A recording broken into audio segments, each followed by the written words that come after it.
Alrighty, hello every folks, and good morning. Welcome to another edition of Know Your Tic Tacs. Today we are talking about the thief. Now yes, you might be seeing a monk going and stealing things, but I promise you we are talking about the thief. Now let's go ahead and get to it. Righty, so why exactly do we have a monk standing in for the thief here? Well, that's because the thief is actually kind of the second best thief. The monk turns out to be the actual best thief. See, when it comes to this class, this is one of these ones that really no one's really talking about in their base state. What they're mostly talking about is, well, going to be the steal command that they can go ahead and execute. So let's go ahead and go down the list here and talk about the more interesting part of all of this, which is just what affects this command in general. So first and foremost, we have Steal Heart here. This is one that's very, it's probably their only direct kind of combat skill here, where it's going to charm anything either of the opposing gender or if it's a monster unit. From there, we also have Steal XP, which is a good way to prevent somebody from leveling up if you want to, let's say, get everybody's jobs mastered at an early level. And then additionally, we've got Steal Kill. This is here just to say that you can. Anywho, let's go ahead and move over to their counter abilities real quick. This is one that actually comes with quite a few of them. So we've got Vigilance, which causes you to enter an evasive stance if you happen to receive a physical attack. Now, this is basically a more, I guess you could say, more freeform version of the Defend command, being on the reaction slot instead of the passive slot. It's still kind of just in the OK box, I guess, but yeah, it's here if you want it. If you need that mechanic for something, you know, you want to have your hyper-evasive, very specific unit that needs to have an on-switch, there you go. It's just sitting right over there. From there, we also have Gill Snapper if you'd love to absolutely waste that slot. All this does is give you money in equation to however much damage they end up taking. In reality, the only time that this would ever be useful for anything is if you took a bunch of heavy armor, slapped it on somebody with Gill Snapper, and then just beat the hell out of them for a while. But yeah, even then, in that situation, at most, you're still probably getting less than you would get just completing the random battle to begin with. So kind of pointless, but moving on. We also have Sticky Fingers, which is how you end up getting free Excaliburs forever. Yeah, very oddly specific, every single one of these, to be honest. But yeah, Sticky Fingers specifically counters the throw command from the ninja and catches whatever they throw. And the weird thing about this is that, yeah, enemy ninjas can spawn whatever the hell they want, as long as they're the right level to have it on their list. So, for example, as you end up going up through the list, you get all kinds of Ragnaroks and Save the Queens and Excaliburs and whatever else, up to and including copies of the Materia Blade, but not the upgraded version.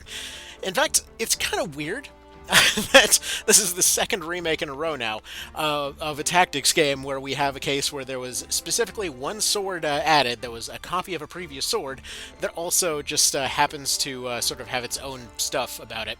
Anyways, moving on though, yeah, this is specifically just for cheesing that. There's really not any practical combat application for this, because honestly, how often are you getting swords thrown at your head? But moving on. We have the Poach command, which allows you to take and convert any enemy and or allied monsters into a nice convenient carcass for you to go to, you know, trade for immortality juice or whatever the hell else you'd like to poach from them. This one is going to be kind of oddly specific in terms of its usage, but basically you have good or bad variants of every monster that is available on the field.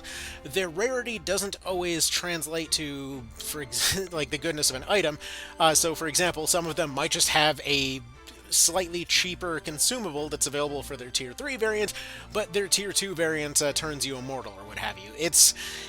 It's kind of all over the place. It's one of these ones that you can kind of just go and poach everything and to find some interesting results, or you can just go look up a guide to find the stuff that you want. Realistically speaking, this is used for stuff like, again, the previously mentioned Chantage from the tier 2 pig, stuff like the Holy Lance from a dragon, if I recall correctly, and then, or not, oh no, wait, was it the dragon or was it the Minotaur that dropped that thing? I forget. It's been a bit of a minute. A lot of times, a lot of these, like, kind of fancier pieces of equipment or whatever else, I know I personally ended up going and acquiring them once, and it's like, yeah, it's a slight upgrade. I really don't care to do this again. And then yeah, you can get some items early as well. Like for example, oh, that's what it was. The Minotaur gives you the Slasher. It's still a bit of a shame that they didn't add a better battle axe. It still feels like something that should have a higher tier to it. So yeah, that's about that. This allows you to poach enemy units, and then from there we have the sort of weirdly copy-pasted movement +2 and jump +2, because this one is obviously going to be like you have the archer that's learning from the squire, and then the squire, the squire and the archer have their movement +1, jump +1, and then the thief comes in. Well, like, I guess I have better of both of these. Kind of weird that was here. It sort of feels a little placeholder in my opinion, but whatever. It's whatever. Now, let's go ahead and talk about why this unit is a monk, because that's the cool part here. So effectively, when it comes to the steal command, it's got a lot of stuff. It's got a lot of weirdly specific stuff to it, okay? So essentially, when it comes to the steal command, it's affected by just about everything, kind of. So it's affected by your speed at a baseline. It's affected by the zodiac compatibility between you and the other unit. Potentially, as far as I can tell from the numbers that I was looking up here, it seems like almost double the effectiveness if you happen to have the right kind of affiliation there, but that stuff all tends to be kind of random.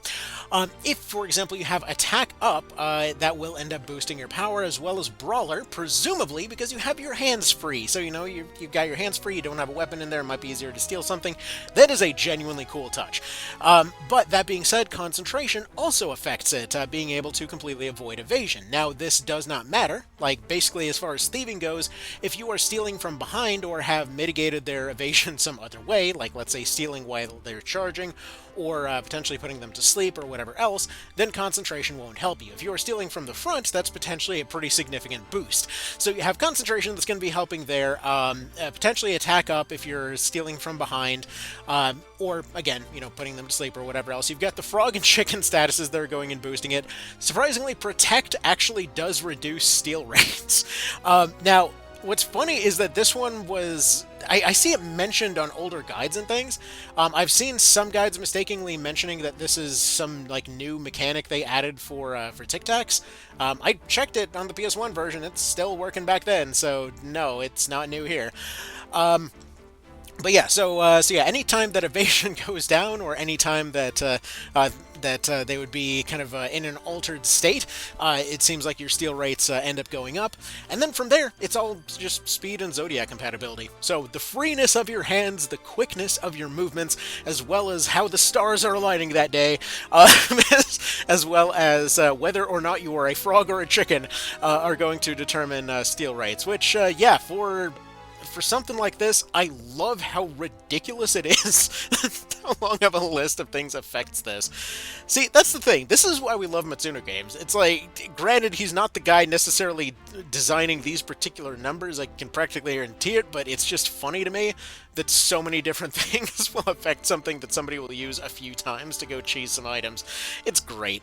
Now, here's the thing, though. While these things will improve all of this stuff, it is worth noting that you can also just steal more times. Like, I know when I was going for the Genji set this time around, basically all I did was just go park everybody up around Mr. Vampire Guy and just have a mime repeatedly copy the same old stealing thing that was already happening. So one takes a low chance from the front, one takes a better chance from the back, and the two of them just keep spamming the numbers until eventually they end up getting the thing. But yeah, it's cool that so many things affect it, and interestingly enough, this is actually one of the few things where I looked through the in-game guide, it actually doesn't mention a lot of this stuff. It did mention the scaling stuff for basically everything else, but when it comes to stealing, they're just like, you can steal stuff. So, kind of a classic type of guide behavior for that particular one. Maybe it's mentioned somewhere, I don't know. It is a very, very verbose guide at this point, so either way, that's always nice to see. And then lastly, when it comes to your different slots, those are each going to have different kind of ratings as far as how easy it is to steal them. So this means that if you are going the attack up approach, oftentimes your best option would be to start off going and stealing the cape off their back, from their back, and then moving on to go steal their shield, at which point their evasion is far lower. At which point you can just have continuously higher odds every time you steal another piece of equipment. So yeah, there's that. Additionally, it's worth noting, if you are having a hard time stealing any items from somebody that happens to have ye olde samurai Shiri command there, I don't remember how the hell to pronounce that, but either way, the samurai bravery dodge. All you got to do is just convince them to not do that. So if you happen to have an orator on the team, you just convince them that they are actually a chicken, and then they will just stop blocking it because it's base. If you reduce their bravery, it will no longer trigger that particular effect. Well, that is to say, it will essentially go down over time since its scaling is based off of your bravery. What's interesting is as far as the defensive abilities, they are scaled off. Okay, so a lot of their abilities to trigger are scaled off of your bravery, but for stuff like parry, that one is locked in, and for stuff like shear there, it's one that's going to scale off of your bravery, so the higher your bravery, the better your dodge becomes, into the bullshit tier there. So yeah, and usually, again, this comes up as you're robbing a certain vampire, and to that particular end, yeah, you can just tell him to stop, and then he'll stop. He is weirdly receptive to speech. It's funny how many things counter that guy. Look how immortal God being. Maybe don't do that. Okay, fine. You want to take my cool samurai stuff? It's just weird. I love it. Anyway, so that's about that. As far as their equipment goes, I mean, there really is not much to say here. They're about the bottom of the barrel. Honestly, they're second only to the monk in terms of how little equipment they get, which is, I guess, fitting in terms of the monk being the one that's the better thief in the end there. Actually, wait, one more thing I forgot to mention. So we mentioned that attack up actually improves your odds to steal. Defense up actually reduces your odds to steal. Forgot to mention that one. Anyway, though, so yeah, they get knives and clothes as far as their equipment go. Like, that's not really a whole lot of options. Knives are kind of limited. You got the main gauche, that's pretty cool. Putting Mana Shield and Mana Font on them, by the way, is a pretty cozy approach if you want to steal stuff, because they can just stand next to whatever it is, take whatever hit it is, walk around to the other side. They're doing it anyway. They don't really have a whole lot of movement that they need to do. You don't have to worry about taking the wrong tile or, moving into a bad position. So it's just a good way to continuously reset themselves. Sure, putting something like Speed Surge and Life Font, if you are taking low enough damage, might be good, but I'm assuming that everyone's probably playing this on Tactician difficulty, in which case, yeah, you're going to want to nullify rather than try to tank things.